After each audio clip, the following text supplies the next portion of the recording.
Dear colleagues, dear friends, dear guests, I am very happy to welcome all of you to the University of Latvia, to small aula of University of Latvia. Although we call this room small aula, actually it's very important for the university, and usually we are reserving it only for very special events. And today, definitely we have very special event. We have special guest at the University of Latvia, Dr. Pandya from Dev Sanskrit University from India. We had honor today signed memorandum of understanding with Dev Sanskrit University. I believe that it's starting of fruitful and long-lasting collaboration in different fields, in Hindi studies, of course, and India studies, but also in Ayurvedic medicine, and most probably in some other fields as well. But I think that it will be appropriate if I will give floor to our professor, Professor Sigma Ankrava. She is currently director of our Center of Indian Studies and Culture, and she will give more detailed introduction of our guest. You are welcome.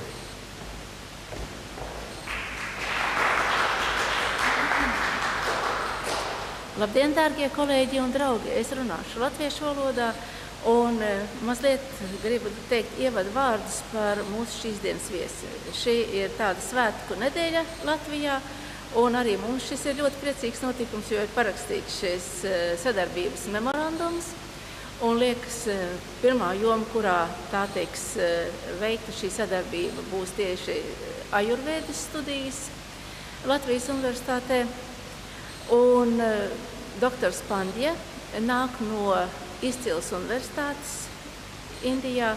Tā ir dibināta samērā nesen, bet tā ir privātā universitāte, kurā mācības studentiem notiek par brīvu. Un vienīgais atlases kritērijs ir, lai cilvēkam būtu visas tās īpašības, kādas ir vajadzīgas, lai kļūtu par izcilu zinātnieku un reizē sabiedrisko darbinieku.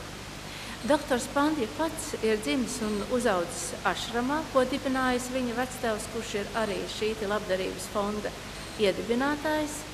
Ir apgūst tradicionālo Indijas medicīnu Indijā, studējis rietumu medicīnu apvienotajā karalistē, Wolvertons universitātē un Londonā pēc tam. Un ir specializējies gerontoloģijā, psihiatrijā, un it īpaši Alzheimeras slimības ārstēšanā. Doktors Pandya lasa lekciju kursus Indijas universitātē Dev Sanskriti par holistisku pasaules uzskatu un holistisku medicīnu. Un šodien mums ir tā retā iespēja viņa priekšnesumu dzirdēt arī šeit mūsu universitātē. Tāpēc ar lielu pateicību pieņemam šo iespēju. Lūdzu, jums vārds. The floor is yours, Dr. Pandya.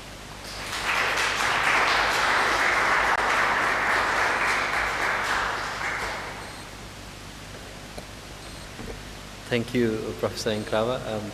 I feel absolute pleasure and honor to stand in front of you in the University of Latvia, and it's such a great day actually from all accounts that it is also a very auspicious day in India. And to have such a collaboration, although there are many auspicious days in India, but to have a collaboration between a university in Latvia and to have a university in India, and they're both representing unique values and vision, and to have this talk on this day is a great honor. When we had collaboration with an honorable rector was there, Professor Ankrava was there, then we were talking about Indian history and Latvian history and culture and how these things could be merged together to form something valuable for future. And interesting that the talk is actually about the future of the mankind, that while on one hand we were talking about the history, we are also trying to merge that what values we can take for the future. And before I come to this topic, I just want to give a little introduction of the place that I come from and then come straight to the subject that I'm going to talk about. I come from a small place in India, but very auspicious place in India called Haridwar. It's one of the 7 holy cities. And an interesting university is there called Dev Sanskriti University, which is established by one of the renowned scholars from India, groundbreaking scholar, a very divine person, Pandit Sri Ram Sharma Acharya. He wrote more than 3,500 books and well revered, well respected in Indian scholastic society. And he had a vision of providing free education to the people.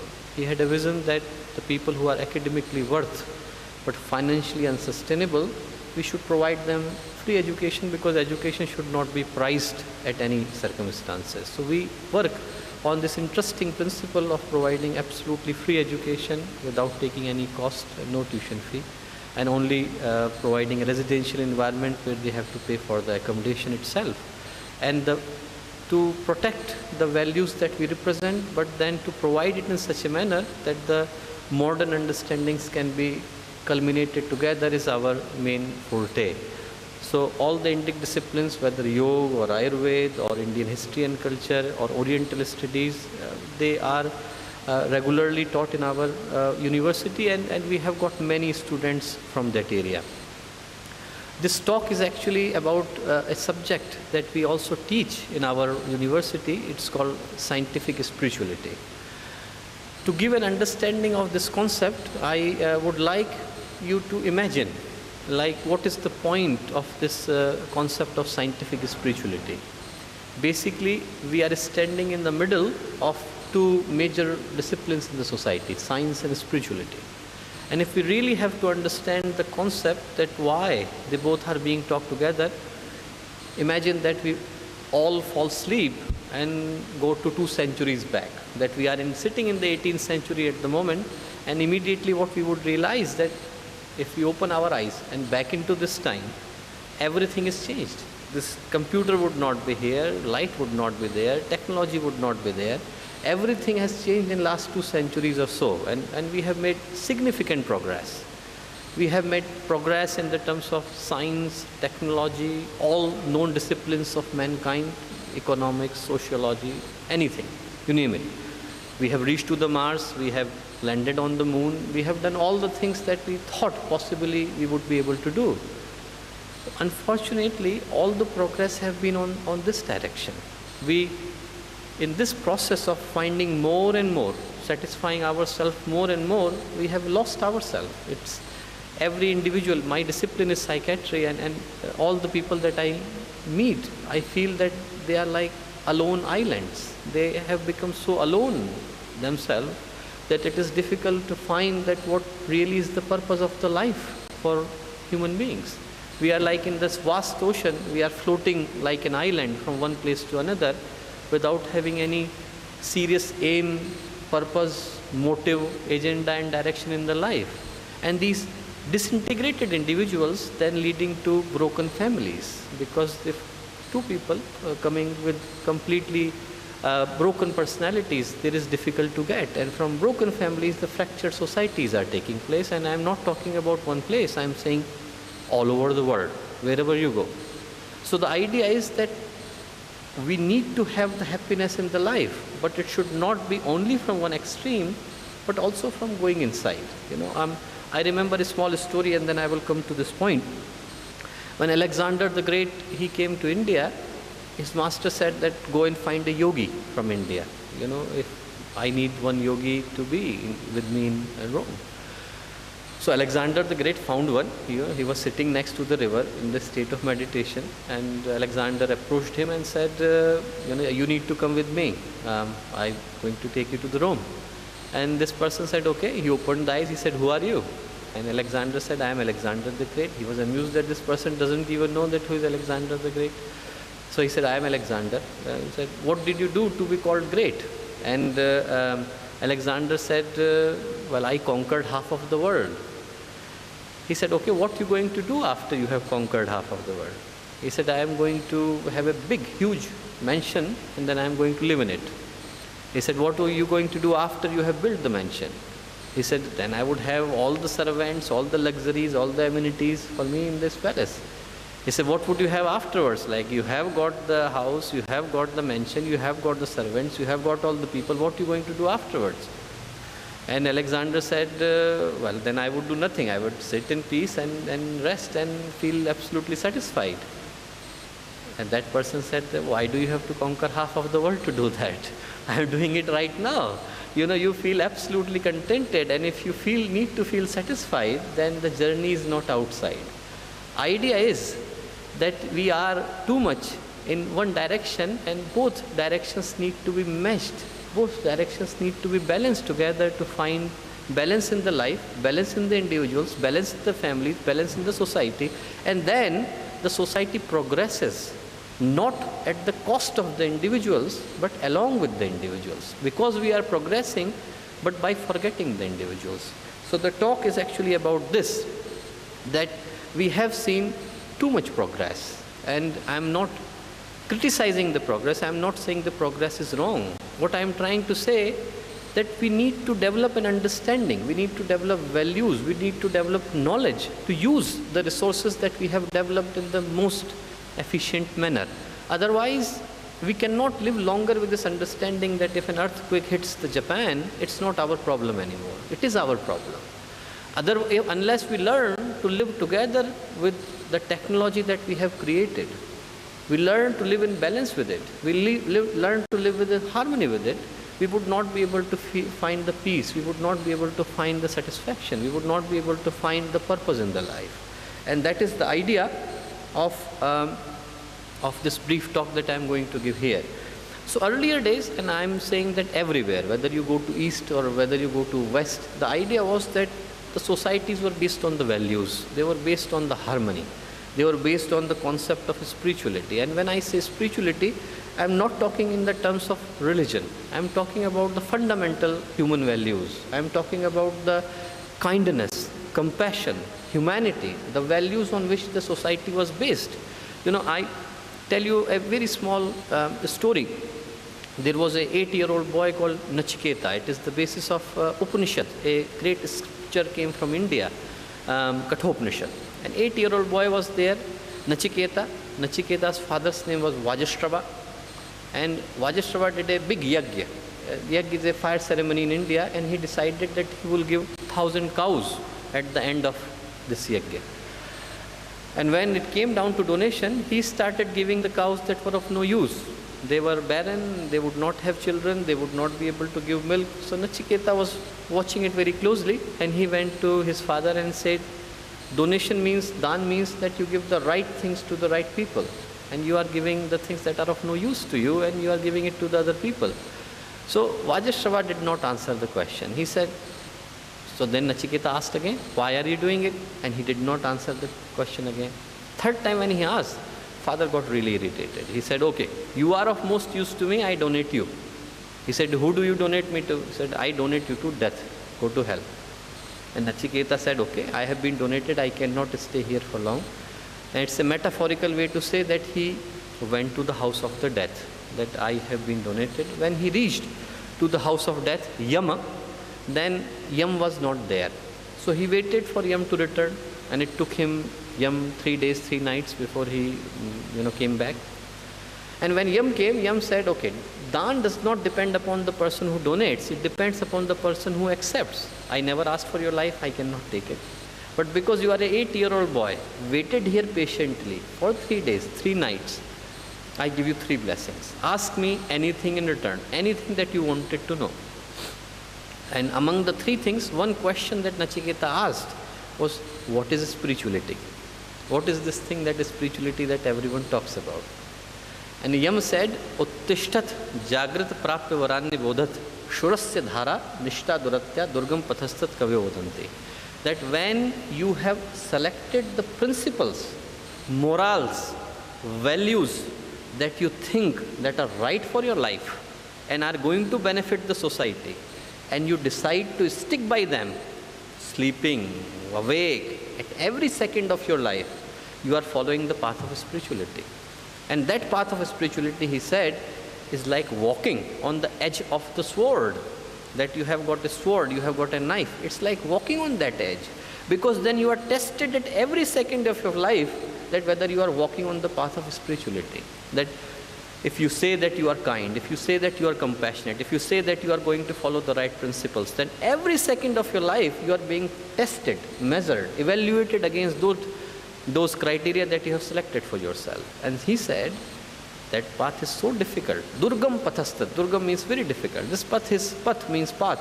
It's so difficult, forget about it. You are an 8-year-old boy, forget about it. Ask me something else, he said. So no, this is the only thing that I want to know. So the spirituality, that idea was, it was universal. It was not for one race, not for one culture, not for one geographical boundary, not for one country, not for one nation.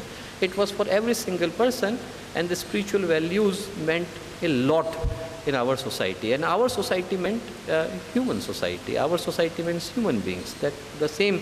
Otherwise, Gandhi would appeal here, Kagaba would appeal here, only because that they are representing the basic human qualities. Unfortunately, nowadays we have got, what we see is the greed. What we see that people want things right now, at this moment, at any cost. Whether people have to be killed for it, no problem. My headache is more important to treat than other people's life. People want things immediately. And exploitation. If there was a concept of living harmony with nature, but now we have got a concept of exploiting the nature as much as possible. No matter where you are living, no matter where you are, you try to get as much as out of the nature possible. And because of that, we see. When I say science, I'm not criticizing the science. I'm saying the mindset that we have developed of using the technology. I'm saying what we see is the clash between whether we should live for society or whether we should live for our greed. Is a sort of clash that we see everywhere in one or the other format. Now, what we always had is a concept of living for the society. This one I have taken from the first verse of the Ishavasya Upanishad, one of the Upanishad that came out of India, and it says, Ishavasyamidam sarvam yat kinch jagatyam jagat tena tyaktena bhunjitha magradha kasya suddhanam. That one person should not live for themselves.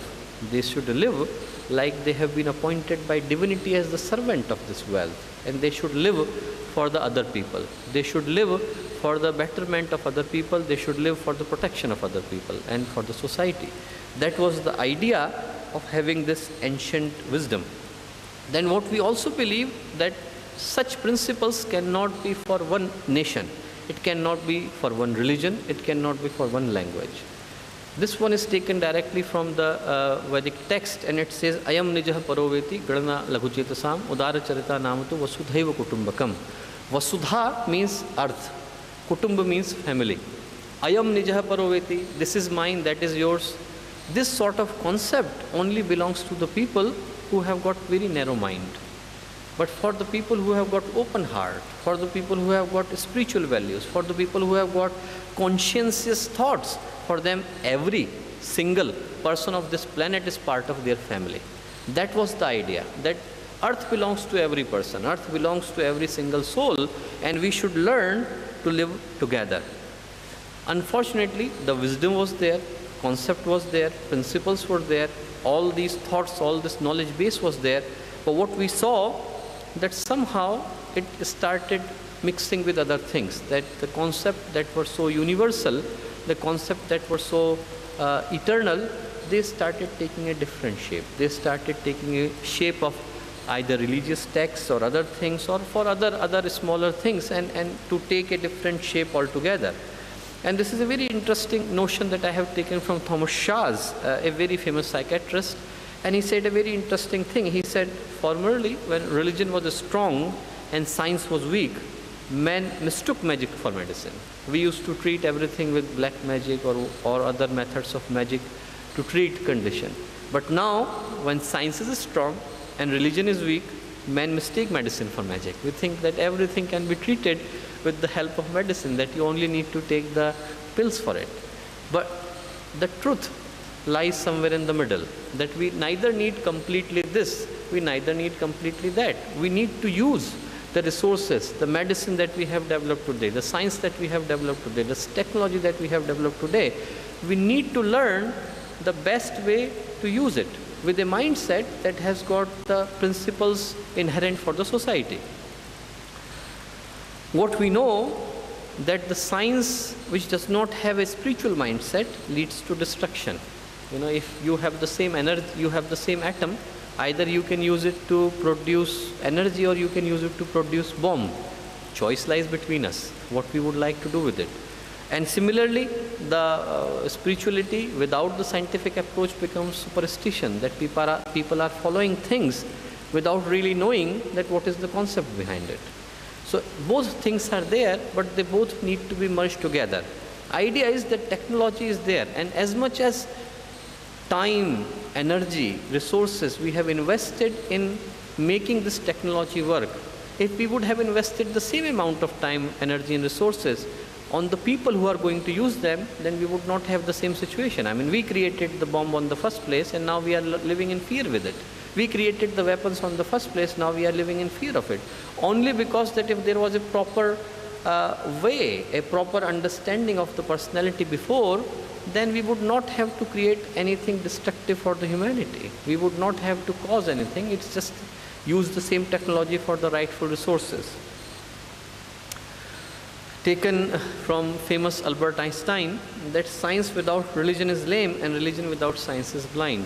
That both things are there, spirituality is there, science is there, and this concept actually emerged in India of mixing both of them together when they both were considered absolutely opposite to each other. That either you follow a path of science or you follow a path of spirituality or religion, but you cannot have both. You have to choose one of them. And what actually we are trying to suggest here, it does not have to be either or.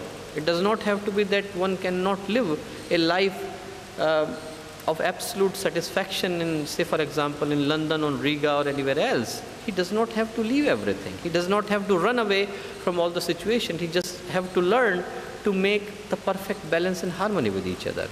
If there are many people from yoga disciplines here, and if I can share one more small story to make it more clearly understood that why this balance is needed. Shukdev was a very famous scholar in India, author of famous Upanishads in India, and he went to Lord Krishna to ask him that who is the perfect yogi in his opinion. He asked him that who is the perfect yogi. And Krishna said, in my opinion, Janak is the perfect yogi. And Shukdev was surprised. He thought, Janak is a king. How can a king be a yogi? It should be someone sitting in the forest, someone sitting in the mountain. Vasishtha is there, Vishwamitra is there, so many rishis are there. Why did Krishna name a king? King sitting in the courtroom. So he went to see Janak, and Janak was having a normal courtroom, seeing lots of people, dance was taking place, all sorts of things happening as they would happen in the courtroom. And Shukdev was surprised. He said to Janak that, how do you maintain yourself in yoga, in this state of balance with, so many things happening around you? Shukdev said, I will answer your question, but before I answer your question, I ask you to go and see my capital. There are so many things to see, so many monuments, like in Riga, old Riga, so many monuments to see. Go and see them. So Shukdev said, okay. He said, but before you go, take this glass of oil with you. It's filled up to the mark, completely filled, up to the top. But if you drop a single drop, the soldier walking behind you would chop your head. He would cut your head. And Shukdev said, okay. So he went to see the capital and he returned after 9 hours. So then Janak said, okay, what did you see in my capital? He said, I saw nothing. I was looking at the glass all the time. He said, that's how I maintain the yoga. The moment you have got the balance inside, the moment you know where the balance lies, nothing around you would change anything. Nothing around you would affect or change your personality. It would not take it away. So the idea is that whether you live anywhere or whether you work anywhere or whatever actually circumstances that you have or whatever your allegiances are, if the inside remains balanced, which comes with the spiritual principles, then nothing needs to be changed. So idea is that why should not we synthesize them? Why should we have only a discipline of science or only a discipline of spirituality? We should have both of them working together if we have to provide something better for our children, for better for the future, better for the people who would come after us. This I have taken from Ted Perry. Ted Perry was a famous poet, and actually this appears in the book of the Fridge of Capra. I don't know whether anyone got the opportunity to read Web of Life. That the new concept that they have found, that everything is interrelated. We cannot continue to think that Earth is a dead being. Earth is alive. Earth is like any other planet. It's completely alive, and we all contribute to make it work. And if we all contribute to make it work, then whatever happens anywhere, we have to work together. So basically, I come to the last 4 lines of this poem that Ted Perry wrote. Man did not weave the web of life, he is merely a strand in it. Man did not weave the web of life, he is merely a strand in it. Whatever he does to the web, this web that is all around us, whatever he does to the web, he does to himself. We cannot continue to think that universe is separate, earth is separate, people are separate. We are contributing to this environment, and environment is contributing to us. So if we have to live in perfect harmony, if we have to live in perfect balance, then we have to think about merging them together. This is taken from the founder of the university. He said a very beautiful thing. He said, Adhyatma, spirituality, Vigyan Sammat ho. Spirituality should be scientific in approach, or Vigyan Adhyatmik. And science should have a spiritual mindset. That when they both are merged together, then we have something better for the future to come. That people who have got technology in hand, imagine if there is spiritual mindset, if there is a mindset that they have got to work for the society, for the betterment of the society, we would not have the problems that we actually are worried about them right now. And similarly, there are people who are trying to follow the path of spirituality, but they are unable to demonstrate it in their lives because there is no scientific concept behind it. And with that, understanding is not something from today. That understanding was always there. You know, the Indian scriptures, I have taken only the examples from Indian scriptures, but they exist all over the world. Everywhere this was the same concept, that the people who were the scholars, they tried to amalgate both disciplines together. Leonardo da Vinci, Descartes, they were mathematician, philosopher at the same time. Leonardo da Vinci, with all major disciplines he had, you know, the Michelangelo, major disciplines he had. This was always the concept everywhere, that people worked both for internal purification but for external satisfaction at the same time. And the same concept existed in India. People were called rishis. The word rishi comes from richa, and richa means to see. So the people who saw, they had the vision. They were able to see and they were able to take it. And I have taken examples of some of the rishis who are very well known for their spiritual contribution to the society. Yakival, you know, the concept of yajna comes from him. In India, there is a sacred and ceremony, fire ceremony called yajna, and he is the one who gave the theory of yajna, but at the same time he also gave the science of yajna. So he was not only the person with a spiritual mindset, but also to give a science behind it. Vishwamitra, great Rishi, great Maharshi, but he also gave the science of the mantra, which I will talk about just in few seconds. Kanad, great Rishi again, but he gave the theory of atom. The word atom in Hindi is translated as Kana. He is the person who gave this theory. Patanjali, everyone knows from the discipline of yoga. He was a great yogi, as well as the philosopher tradition of the psychology. Bharadwaj and Charak, they represent the Ayurvedic disciplines. Sushrut, surgery, another person from Ayurveda. Basically, one tradition went through the Charak, which we can correlate with physician or the medicine, and one tradition went with Sushrut, which we can correlate with surgery. Those of you who have got the medical background here would find it very interesting that the first rhinoplasty, correction of the nose, that was done was completely taken from the foundation of Sushrut Sanghita, and it was published in 1793 in the Gentleman's Magazine, which is now called as the British Medical Journal.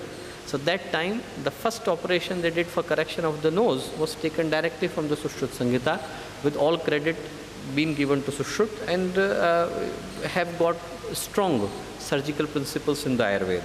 Aryabhatta, the first spaceship launched by India in 1960s was called Aryabhatta, and he was a great astrologer and great mathematician. You know, the Indian calendars, they are based on the lunar cycle, and he made the right calculation of all the solar eclipses to come for 8,000 years. We still follow the same Panchang system to calculate the tithis and dates, another system that was taken directly by him. And these are the people who are based on the spiritual principles, but they, at the same time, they also gave the scientific understanding. Garg gave the principles of constellation. Bhaskaracharya was a mathematician.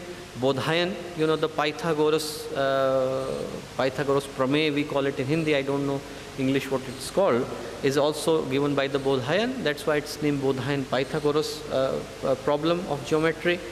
Kautilya, he gave the principles of economics and political sciences. Varahamihir gave the concepts of astronomy.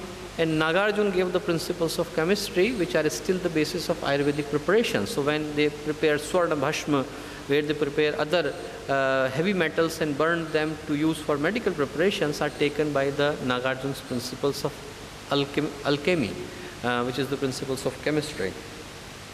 And with that understanding, we created a Center for Research and Training on Scientific Spirituality in 1979 in Haridwar, from where I come from. And this center was completely dedicated to work on such principles. The idea was that all the knowledge, all the traditions that we have had, how we can use them in current setting and how we can conduct the researches in this area. And the researches that we have, mainly the idea of this research center to establish was to establish a connection between science and spirituality, how we can use the available spiritual principles and how we can measure and scientifically prove them with the help of experiments. So the main focus actually have been on mantra, yoga, meditation, yajna, and these principles, and number of other theoretical researches have taken place. I have got the summary of the researches. DSVB stand for the university that I come from, Deva Sanskriti Vishwavidyalaya, and I have taken the summary of researches done in last 2 years, but I will show them later on after we have already spoken about them. This is the research laboratory that we have there, and other things for the scientific measurements. Then I come to the point of this science of mantras. I hope that everyone have heard the word mantra before. Everyone aware of the word mantra? Okay. The word, so I shall give a little understanding of the mantra before, because there are so many popular versions available, it's difficult to know that which one is mantra and which one is not. Before I come to the scientific aspect of it. So word mantra comes from a Sanskrit word mana and trana. Mana means mind, trana means the instrument. So instrument of the mind. Why would mind need an instrument? Mind need an instrument to go deeper inside us. So the idea of having a mantra was actually to give a focus or concentration or attention to the any individual, so that they can go deeper inside their level of consciousness. It is not there, but to give an understanding, there were usually two types of mantra. They came from the scriptures in India: Vedic mantra and Lokik mantra. Vedic mantra are those mantra which appear in the Vedas. So because Vedas are not considered to be written by the human beings, they are considered to be the original one. Lok means world, so Lokik mantra are those which were created later on by the individuals, later on when people started writing them. Every mantra has got two types of alphabets, mantrakshar and bijakshar. Akshar means alphabet, and those alphabets that come in the mantra are called mantrakshar, and those alphabets that come before them are called bijakshar. So if you are aware of the Gayatri mantra, Om Bhur Bhuvah Swaha, Bhu Bhuvah Swaha are the bijakshar, and Tat Savitur Varenyam Bhargo Devasya Dhimahi Dhiyo Yonah Prachodayat is the mantrakshar. Mantrakshar then have four things, four characteristics. One is the Devata, to which power it has been addressed to. So if we take example for Gayatri mantra, then the power it is being addressed to is sun. It's the mantra for sun. Rishi, the person who first gave it, that is Vishwamitra in the case of Gayatri mantra. Chand, the way it would be sung, because mantra are the formation of the sound in a particular order to create a particular energy. So like, you use particular words and give you particular emotions. If I use the word of appreciation, it would make people happy. If I use the word of swearing, I use the word that are not right, it would give a particular emotion. So the idea is to compile them together in such a way that a particular energy is generated. And the last is the meaning, that what exactly the mantra was supposed to mean. So I just give a understanding because the Gayatri mantra is written here. Tat savitur varenyam bhargo devasya dhimahi dhiyo yonah prachodayat. Tat means that. Savita, savitu word, the second word comes from prasav. Prasav means to give birth. So you are asking that power which has given birth to the whole existence. And that power is the sun that you are referring to. And it is very interesting because that's where there is so much similarity between Indian understanding and Latvian understanding. Because Sanskrit and Hindi, all words for sun, they are masculine. There are 101 names for sun and they all are masculine apart from one, which is this one, Savita. Savita is the only feminine name in Sanskrit. And you are asking that power, just like here, I think sun name is feminine in Latvian. So Sole, is that the word in Latvian? And that is the word actually feminine name. So it's very similarity in that understanding that you are asking that feminine power of the sun, which has given birth to the whole existence. And what does sun do to us? Sun gives us heat, sun gives us light. It gives us the light and it gives us the heat. And you are asking both things to the sun in this mantra. You are asking Bhargo. Bhargo means burn it down. You are saying that, okay, I have got impurities inside me, burn them down, remove them. Remove all the unnecessary things that I have in my personality. And you are saying, Dhimahi, Devasya Dhimahi, enlighten my path. I do not know which path to take in my life, enlighten my path. So this was the understanding of the mantra. And say, for example, I have taken the example of Gayatri mantra. With that idea, it was created. And the idea of having any mantra or sound was that it is based on the concept of the sound. You compile them together to produce a specific kind of energy.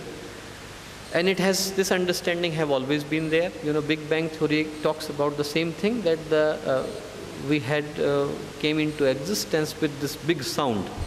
And it's not only the current scientific understanding. If you go through the Vedas and you find Rigved, Shishya, a disciple, asked to his guru, how did the earth came into existence? And there is a reply by the guru, is that Nasada Sino Sadasit Danim Nasid Drajono Vyoma Paroyat Kimavari Vahakuhasya Sharman Ambha Kimasit Gahanam Gaviram. That when there was nothing, there was a big sound. The big sound gave birth to everything in the existence. And that is the idea. There is very much similarity in that thinking.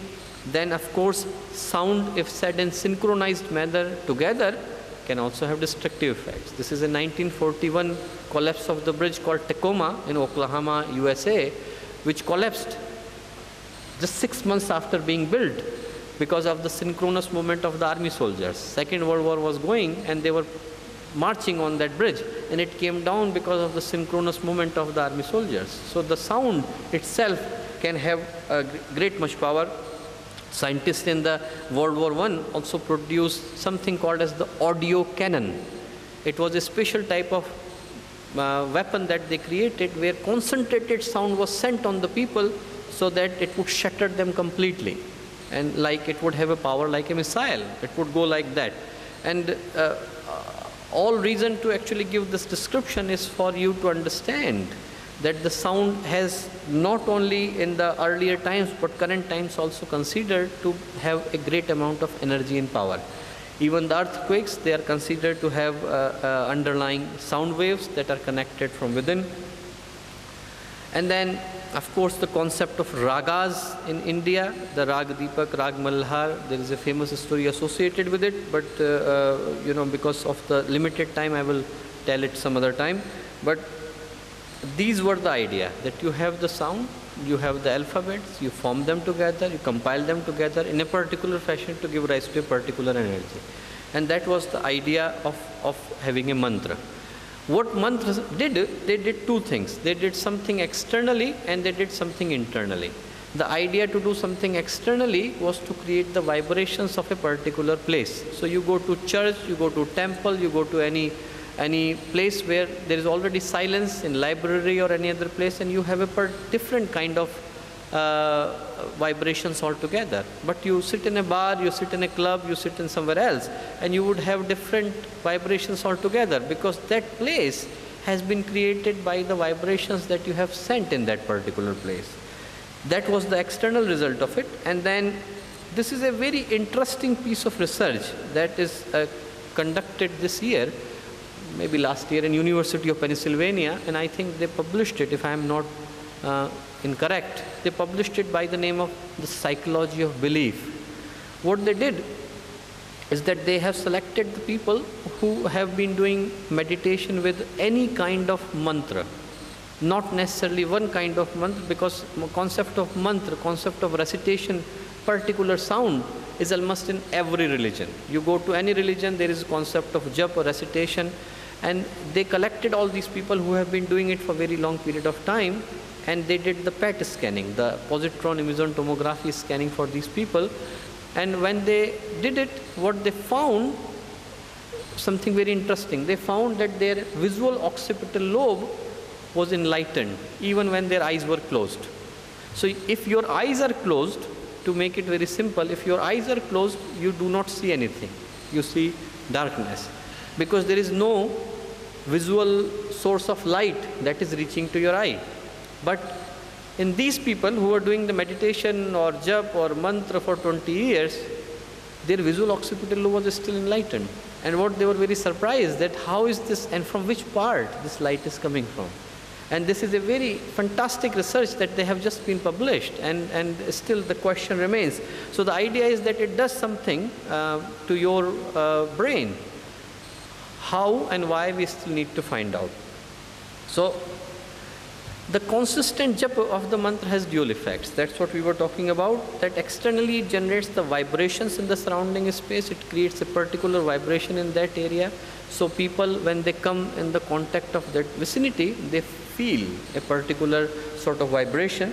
And internally, it is supposedly actually work on the subtle endocrine glands inside the body, and that's why people feel different types of peace, calmness, happiness inside when doing the same sort of mantra for a long period of time. Now, these are the images for the same experiment that I talked about. Now, there are psychological basis of the effects of the jap, because if you are doing it, the idea of doing the psychological effects of the jap, so you have got an external effect of the jap, you have got an internal effect of jap, and you have got psychological effect of jap. Psychological effect of jap is that if you are rehearsing it again and again with a particular feeling, you start getting the result. There is a very famous story of a robber in India called Valmiki, and he was killing people. And one day he met this sage who was coming, and he decided to murder him. He said, I want your money, give me back. So he said, okay, I am happy to be killed, no problem, but tell me why you are killing me. He said, I am killing you for my family. He said, why don't you go and ask your family whether they are happy to share the sins that you are committing by killing me. So he went to his family, and family said, no, we want money, but we do not want anything to do with your sins. Sins are completely yours. Money is okay, money we can take.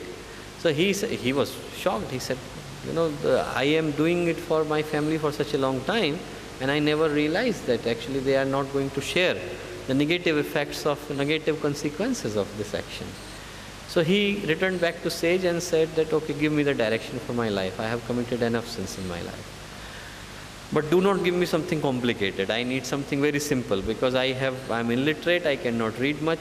So sage Narad, he said, okay, do simple thing, say Ram, Ram, Ram, Ram, and with full, pure heart, pure devotion. And he started saying Ram, Ram, Ram, Ram, doing meditation. Forgot after a while that he was supposed to say Ram. So he started saying Mara, Mara, Mara, Mara. Mara means dead body. So he was saying dead body, dead body, dead body. And he still achieved the enlightenment. Idea behind the morale of the story is that actually it's not only about what you say and how you say it, it's your feeling associated with it. If you have got pure heart, if you have got pure devotion, the results still come to you. The results are still there. The heart should be pure. The emotions should be pure. The feeling should be pure. And that was the idea of having any japa or meditation, and they have been uniformly regarded in almost all religions, all schools of philosophy as the essential requirement for spiritual enlightenment. Then there is an interesting concept. I think this is the last one before we're going to end this talk, and I would come to the researches.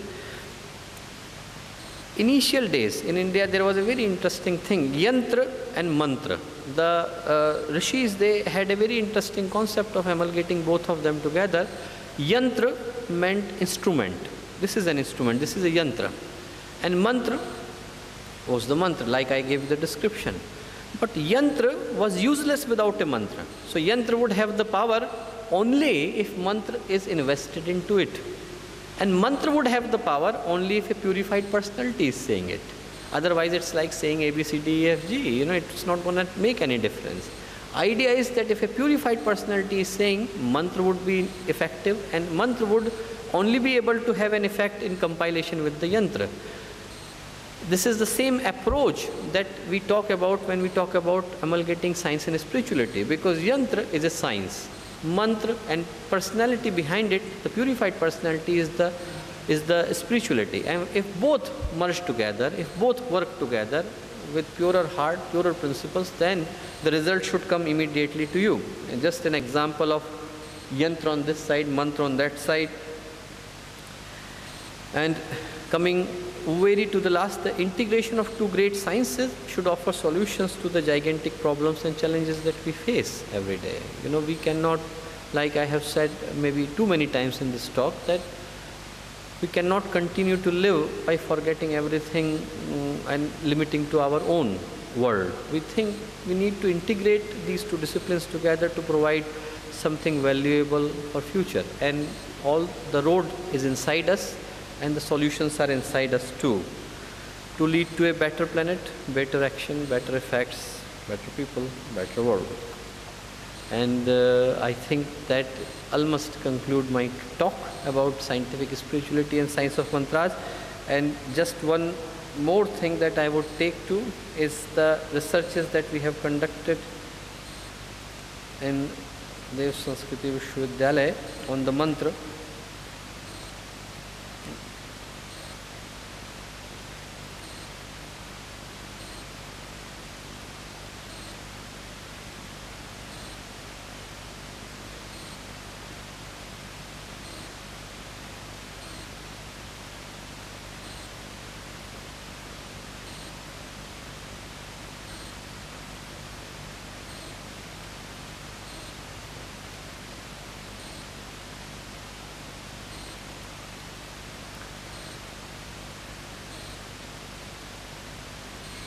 These are some of the researches that we conducted in last few years, I would say.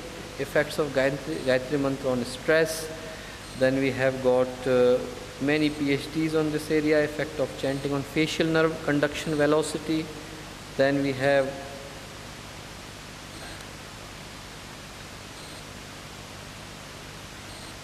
I'm not going into detail of all these researches, but anyone who is interested can speak to me later on, and I would be happy to share it with them. It's the effect of another jap on psychological variables on the eyesight, and there are many other researches to quote. So with that notion, I shall end my talk, and I hope that it was of some benefit to you, and I really thank you for very patiently listening to me. And if there are any other questions, if we have got time left, then I would be happy to take them.